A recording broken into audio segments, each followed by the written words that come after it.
Let's get to our exclusive interview. Now, Cross River State Governor Professor Ben Ayade has described the state as an investor's heaven, saying private sector participation was key to its economic growth and pledges government's continued efforts at attracting investors to the state. Well, I was in Calabar, Cross River State capital, for a conference and caught up with the #1 man of the state, the Chief Executive Officer of Cross River State, the Governor, Senator Professor Ben Ayade. He passionately spoke about his efforts in the past almost 8 years now in repositioning the state for better living of the citizenry. We started the discussion with the level of allocation the state gets from the Federal Account Allocation Committee and how the government has been able to sustain salary payment across the board. Take a listen. Thank you very much. Cross River State is number 35 out of 36 in terms of federal allocation. Essentially speaking, when you add the allocation that goes to JAC, which is the Joint Local Government Account, the one with the lowest account in terms of FAC has 33 local governments. So when you add what comes from FAC and JAC, Cross River State is the lowest in the country. So we move from number 35 to number 36. That gives us the lowest income in the country. But Cross River State, in terms of salary commitment and pension, we're #1. This is because I am a son of a civil servant. And as a son of a civil servant who worked and retired from the civil service, I knew the enormity, I knew the hardship, I knew the pain occasioned with the delay in the payment of salary. So for a child who grew up as a child of a civil servant, who didn't grow up in a rich home, who grew up in just a basic civil servant home, I know how that salary means a lot. And so I told myself that if there's nothing else I can do, is to guarantee that salaries and pensions of my citizens are paid. It is that commitment when there's a gap between the income and the salary demand coefficient. I introduced intellectual money to fill the gap. And there is no bank that is called intellectual bank.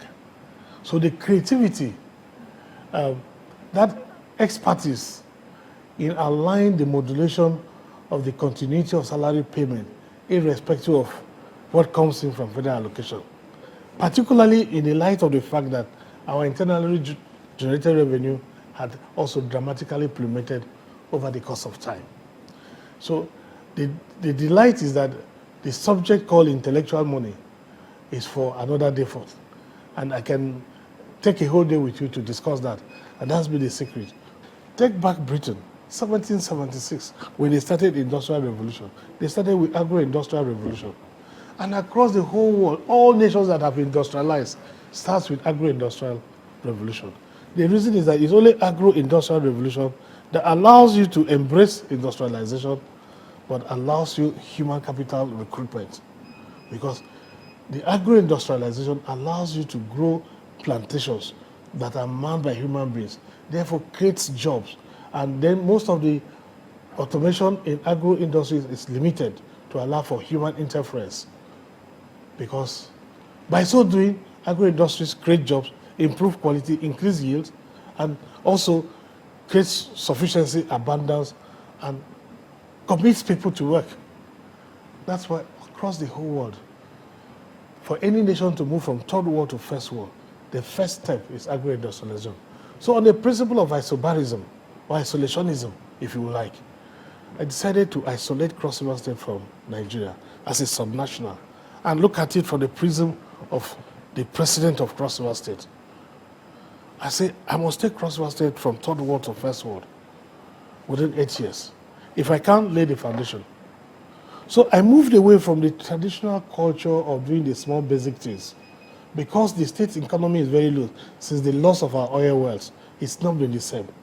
So Cross River State is like a whipping child in NDDC. So the major projects don't come here. So we have to construct a new economy. And to do so, we needed to put our leg on the paddle and press and blast it to the fullest. And if you want to do that under the catalysis of money, you don't have the currency to support it. So you need to know that there are 42 ways of doing business without money. I hold a master's degree in business administration. I'm super read, and also weaponized by childhood poverty. So I have the street wisdom. I have the emotional empathy to my people. I grew up from a very humble circumstance. And if God could elevate me from there to where I am today, I'll live my life serving God. And I choose the path of job creation, food on the table, helping my people. And people don't understand that. So those industries came in because that policy of one local government, one industry. And they have a road that connects all the local governments. So you have a superhighway starting from northern Nigeria and terminating in southern Nigeria, bringing Atlantic Ocean closer to the northern part of Nigeria. And that superhighway becomes a linkage where every single local government that has an industry produces based on the raw material localization, take that raw material, take it through a beneficiation pathway and get the ultimate product, and then find themselves through a spur into the superhighway and have that connection to the Bakassi deep sea port, which was proposed deep sea port. So the master plan, which is the economic master plan and backbone for Cross River State, is that in Calabar, Bakassi people who have been dislocated from their community by no fault of theirs, by a wrong approach by federal government of Nigeria, ceding a part of Nigeria without respecting the provisions of our grant of the Constitution, which by Section 12 provides a proper consultation, ratification by the National Assembly, and its proper domestication before any national or international action is taken by ceding any territory of Nigeria. All that was not met. So the Bakassi people have been reduced to want in body, in spirit, and in soul. Let us spoke more about the master plan of the state and, of course, plans to have a functional deep sea port and international cargo port. Obudu Cattle Ranch has a lot of mountains. We had to move a little out of the envelopes of mountains and locate it where we are located now. So you have a cargo airport in northern Cross River, a deep sea port in southern Cross River, and in between, industries that will now use the superhighway. It's a master plan. The dream is beyond the carrying capacity of the state economy. But my ambition, like a giant alakoko, is that it is when a thing is impossible that it becomes tonic for me. The excitement that I was carrying far more than the income of the state can carry. Switching on my professorial intellect became exciting. And that is the master plan for Cross River State. So do an ideological picture, because you cannot capture a future that you did not picture. So picture a Cross River State that has a functional Bakassi deep sea port, a functional Obudu International Cargo Airport, a functional superhighway with all the industries working. Cross River will be looking for people to recruit into Cross River. But this is the dream. Dreams die first before they rot and mature. Like a seed. To germinate, it has to rot. It's the principle of necrosis. So on that strength, I knew that the ambition I've set was beyond the income of the state. And to do this, there's hunger in the land. There's social tension. There's just too much epinoscopy in the society, occasioned by the devalued naira, COVID-19. The crisis is so much. So you need to expand government to accommodate young people who are coming out of universities with a job. It's almost questioning the integrity of a human being. When you mature, the biological pressure comes for you to start making a family and there's no income. You become a criminal. There's social deviance. The moral miasma and decadence is on an accelerated increase because of the failure of government to provide this atmosphere to take and cater to all of these people. So I expanded government, putting food on almost every family. I don't know of any family that is not in the government of Ben Ayade. And I was criticized heavily that, oh, you can't sustain this. In 2 months, they will start stoning you in this same state because you can't pay this salary. Knowing the debt burden. Over 300 billion debt burden. It was impossible, but I thank God that I have 1 month to go and I'm not owing salary and I'm not owing pension. You find that federal government is so big that its attention to small states is very negligible. So they look at you based on what is your contributing factor into the next election in terms of quantum of votes. What is your IGRO? What is this, your spending capacity? And that's why part of the intellectualism was to change my budget and did a budget which was not a budget based on the envelope system, but a budget based on the ambition and providing a warehousing structure to accommodate an expanded inflow of income to deal with the huge projects I have. That's why Cross River State is the first state in the country that will budget in trillion. Our first budget of over 1 trillion. It's a management strategy. It's an intellectual budget strategy. Because if you have not provided a warehousing structure, if you have not stretched your ambition and your limit, you will only do the small basic things. Okay, Cross River doesn't have money. Let me do rural roads. Let me just plant trees. Let me just keep Calabar clean. Let me just do the bit I can do, and my time will come to pass. The people love enjoyment. Give them a dance at the end of the year. So, but I could have made myself easier, take such cheap assignment, but that's not Ayade. If it's not impossible, then it's not exciting. So I stretched myself.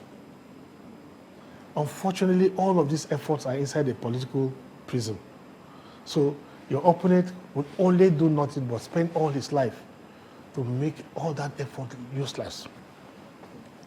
You can imagine if somebody finished, a president of the country comes to commission a project, by the following day, the news is that all the equipment in the factory have been taken back and sent back to the, that it was.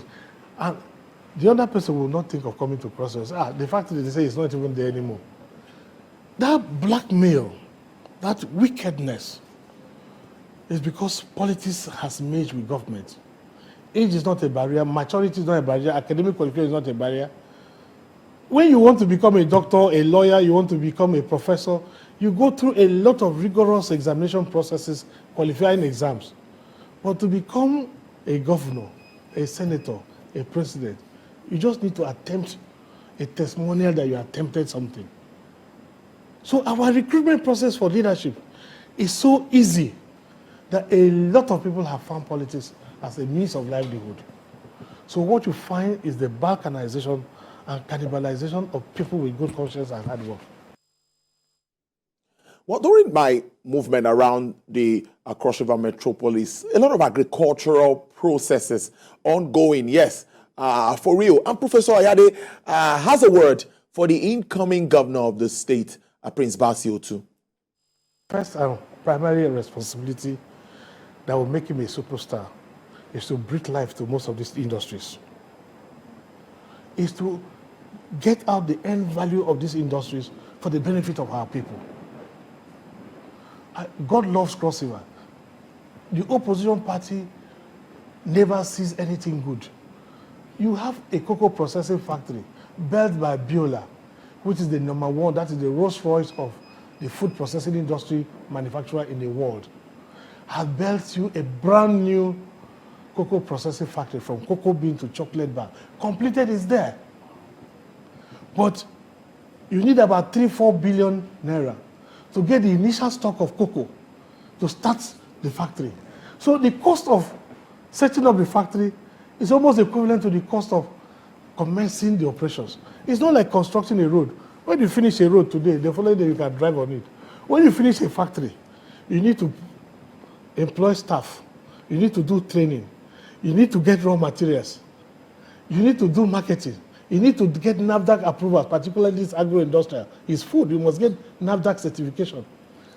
It's a completely different story. Then the initial capital. In Ghana today, government builds factories like I have built. Hand it over to a Ghanaian and say, take this 2 billion naira as your takeoff grant to help you to start operation. You do that here, you'll be like, I can tell you my mindset, where I am, where I'm thinking, the amount of energy bubbling in my head. I feel sad. I wish I ran a state that had less politicians in a political, in a government where everybody is a politician. And everybody is graduating from Unical, hoping to run an election. So the place has become highly randomized with political energy. It does not allow any outsider, based on our social media, to see the heart of a good person. We don't. Otherwise, why would I do factory upon factory roads? Calabar to Odupani Douala, spaghetti flyover completed. You go to Boki East West Road, done.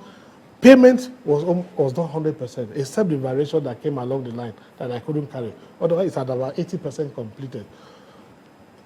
In the Northern Senatorial District, from Obaliku to Yala, dual carriage road, I may not have finished every one of these because the ambition was bigger than my income. But I've laid a foundation, like Prince Basil too will tell you, that Ayade has laid the foundation and has built beyond window level. His is just to put the roof and get the value for the benefit of our people. It is the consistency. Check in developed world, they have a fairly stable government.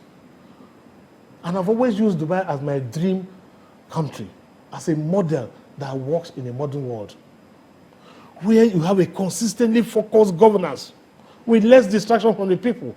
And the people are focused on making Dubai the best place in the world. You take small countries that have a structured system that governance takes time to mature. You can imagine if Basel 2 continues on all my projects and bring full value to cross areas. Who would be poor in this state? When the Lekki port starts 27 years ago, it only crystallized like 3-4 months back. Somebody started the dream. Cross River is a maritime state. Its focus should be blue economy. We have huge landmass, 23,000 square kilometers. Lagos is 3,000. Just to give you an idea of the size of Cross River, we still import French fries into Nigeria from some countries like Egypt. Yet we have the plateau in Obudu. Why can't I have frozen French fries? By growing the specific potato that is good for it, Mirabelle or orange fresh. So if you grow orange flesh, you can produce French fries, which is the long-stranded French fries, and produce that and sell to the various eateries in Nigeria. All the way you eat chips, those chips are imported into Nigeria. We don't have a commercial potato farm with a French fries factory, in spite of a population of over 200 million. I have the factory ready. But I am not the one. The government cannot go and have a cassava, a potato plantation and run it. I have a rice mill, the first vitaminized rice mill in Ogoja. Ogoja is largest in terms of rice production. The factory is there, is running, but we don't have enough rice to mill. If we mill in 2 weeks, we cover the total rice production. Now, the concessionaire is thinking of going to a place like Taraba and other states to go and get rice to mill. Otherwise, the mill is stranded. But that was the green economy Ayade promised. Ordinarily, every young man should be doing 4 or 5 hectares of rice and selling to Ogoja rice mill. So it's not easy in a third world country where the only means to survival now is politics. When you are there, every arrow is on how to shoot you down. Well, of course, it's few days to inauguration, and we spoke on some political issues, almost wrapping up our discussion. With his focus and support for the president-elect, Asiwaju Bola Ahmed Tinubu, Senator Ayade expresses confidence in the capacity of the president-elect to take the country to the rightful place. I like your concluding remark. It's like a template what I'm doing in crossover. Honestly, the major reason why I supported Asiwaju is that he's a hands-on, eyes-on person. He's passed through all of this meal. He's run Lagos. He's fixed Lagos. So if he could fix Lagos, he could fix Nigeria. And above all, he has a history of struggle from Nadeko days, from a humble abode to where he is. And at the level he has reached, at his age, I think his greater value is to leave a legacy, a good name. He has passed the stage of the best yacht, going on vacation. Asiwaju has passed that level. He's focusing on his name.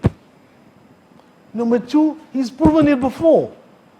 He's one man as Lagos State Governor gave appointments, commissioners and the rest to non-indigenous of Lagos extraction or even Yoruba Papa. So he's destabilized. But what is the quick win? Hunger, poverty, unemployment. So let him come down from the sophistry of what civilization and development is. Let him shift from infrastructure. Let him shift from infrastructure to the people. And how do you do it? Agro-industrialization. Small cottage industries, creating small job. A small man producing zip. The other one is doing buttons. The other one is growing granite. From granite, he's getting vegetable oil. He's exporting the oil. This is what Asiwaju needs to do to keep the rural people in their rural homes and give them job, let them earn a living. There's an element of criminality in every human being, including animals. If your situation is better, yours does not manifest. Nigerians have been stretched to their maximum carrying capacity. You get out of the university 6-10 years after, no job. Our daughters have been moved into prostitution, our sons into scamming and criminality, unassociated with our DNA, but occasioned by the environmental factors. Asiwaju has a responsibility, a classical responsibility in history, to deviate from the principle of development under the concept of what is called a developing nation, where you measure it by the amount of the sophistries of the roads, the robust nature of the houses. No. What you need is the happiness index of your citizens. Well, finally, Professor Ayade is tagging along with a renewed hope message. He further assures Nigerians of a government that will be people-focused and drive full, total agricultural revolution. Asiwaju trial has just begun. Blackmail is on the increase. He has to grapple with all of that. And the society is expecting a lot from him. The distraction has reached a crescendo. And that distraction will be sustained because the next party wants to win from him. So he has no option than to start thinking of his calculations. How do I guarantee that I get my second term? Okay, this person is strong here, this person is strong here. Then you start recruiting. So when you have never been in public office, I used to think that governors are the worst people on earth. How can I be governor and I have a tax house in my state? Dreams die first. Come and sit here. 80% of the time, the same people that you gave your right eye for. Just one demand that is not met. You'll be so shocked. You'll be so shocked. And so the way Africa is going, if Nigeria continues to be the leader, Asiwaju have to fold his sleeves. The eyes on, hands off. Eyes on because he has a job to recruit every person that will do the job. And set a target and prepare his mind. And say, guess what? If you can't fix it, and get another person to fix it, no matter your political strength. And that's why I feel if I have to serve in this government, I want to serve where there is least excitement, where impact, value addition is most critical for this country, and challenge me. And anybody who doubts me, come and take a guided tour of Cross River State, factory to factory, industry to industry. When you are done, and I show you the income of Cross River, if anybody could have done better, I deserve any treatment. I will respect Asiwaju if he hits the ground running. Nigerians believe that he has capacity. Nigerians believe and know that he has street wisdom. And they believe that he has reached he has reached a ripe age with a combined experiential tactics that will move Nigeria to self-sufficiency in terms of food. And in terms of our Naira, if he doesn't strengthen the Naira, he'll be working in vain. The Naira is collapsing, not because we don't have enough exports. It's collapsing because all the monies we make from crude oil sales is being repatriated to import refined petroleum products because the country does not have a functional refinery. And the amount we spend on turnaround refinery is more than the cost of building refineries. If you have $90 million to $100 million, you can build yourself a 5,000 to 10,000 barrels per day modular refinery. If you go to Tabasco in Mexico, in every 2-3 oil wellheads, you have a small modular refinery. It reduces the amount of pipe. This is a country that is still laying long pipes. the whole world has moved to virtual piping. Not in a place that is infested with a very randomized and radicalized youth, occasioned by failure of government to create jobs. And you, look, we're a gas nation. Why can't we go and buy a 650,000 metric tons of a ship that is a carrier, a gas carrier, that will be sending gas from here to Algeria, and then they can inject it to go to Europe, or even take it straight across to Europe. Today, there is a gas problem in Eastern Europe because Russia has blocked supply of gas. The Russian-Ukrainian war has increased the cost of oil. This is when the whole nation, the whole world that are gas oil producing are making a lot of kills. Nigeria is, at the time we are going down. Production dropped to 1.3 million barrels per day. And the naira is dropping because all the money you make, you go and buy refined oil. When it costs nothing, absolutely next to nothing, the signature bonus that you pay when you have been given a marginal field, if you exempt those investors and concessionaires and let them put that money to put a modular refinery, and you stop the import of refined petroleum products, you would have strengthened the naira. If you just make a policy statement and say all oil producing companies who produce up to 100,000 barrels per day must have a modular refinery of at least 10,000 barrels per day. And by so doing, I am going to announce that the exchange rate between the Nigerian naira and the dollar will be 200 naira to $1. You will see how the naira will start getting strength.